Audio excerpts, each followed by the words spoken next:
Mahindra Thar LX MT 4WD 2022 మోడల్. ఇది diesel version, manual transmission, single owner vehicle. Showroom track ఉంది. ఈ వెహికల్ వచ్చి 71,425 కిలోమీటర్స్ తిరిగింది. దీని ప్రైస్ వచ్చి 13,20,000 చెప్తున్నారు. ఇది నెగోషియబుల్. ఈ వెహికల్లో మనకి power steering, AC with heater, cruise control, parking sensor, ABS, central locking, power windows, 2 air bags, speed sensing door lock ఇచ్చారు.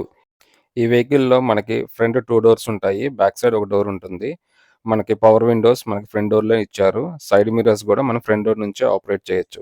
సీట్స్ అన్నీ చాలా నీట్‌గా ఉన్నాయి. మనకి రూఫు, ఇంకా ఫ్లోర్ మ్యాట్ గూడా చాలా నీట్‌గా మెయింటైన్ చేశారు. డాష్ బోర్డ్ గూడా చాలా నీట్‌గా ఉంది. ఇంకా ఈ వెహికల్‌లో మనకి inbuilt music system, auxiliary pin, USB, Bluetooth, cup holder, charging point, steering mounted audio controls, touch screen 7 inches ఇచ్చారు. రేడియో, 4 స్పీకర్స్ ఈ వెహికల్‌లో ఉన్నాయి.